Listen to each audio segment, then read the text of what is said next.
landscape around us. So right now we're on a 175 meter, 500 foot vertical descent.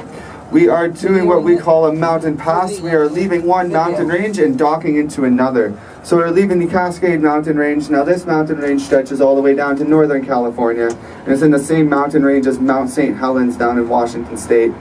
Now once we cross over the Fraser River, we will be docking into the Pacific Coastal Mountain Range. Now the Pacific Coastal Mountain Range is home to the Canadian Pacific Railway, which was built in 1885. And that's the railway you can see across the river behind our attraction for those of you that are up front.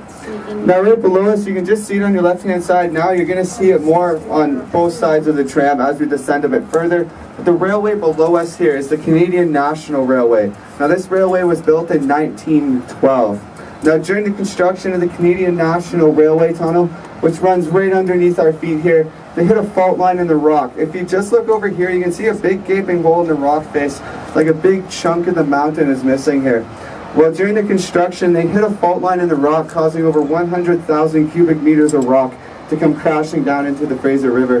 Now this proved extremely disastrous for the spawning salmon, as the salmon were no longer able to swim upstream and proceed to their spawning grounds. As the rock narrowed the river so significantly, the current became too strong and only 10% of the salmon were able to make it up here.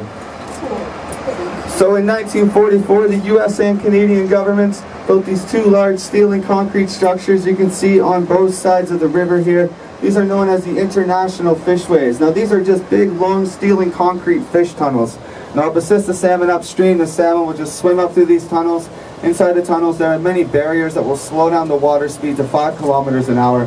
That way the salmon just swim up through these tunnels, bypass all the turbulent water, and proceed to their spawning grounds so they can safely reproduce. 130 feet deep today, so that's 41 meters. Now back in the year 1808, early explorer Simon Fraser portaged down this river in search of a fur trading route to the Pacific. He wrote in his journal about this area, he quoted, "This is a place where no human being should ever venture, for surely we have encountered the gates of hell." Hence our name, Hell's Gate Air Tram. Now right beside us here we have a suspension bridge. It's open to the public, beautiful place to take photos. If you take a look underneath the bridge deck here, you can see a white sign. That black line on the white sign indicates the highest recorded water level in history. That was on May 28, 1948. The water rose to 70 meters, so 230 feet, completely washing away an old bridge that used to lie underneath this suspension.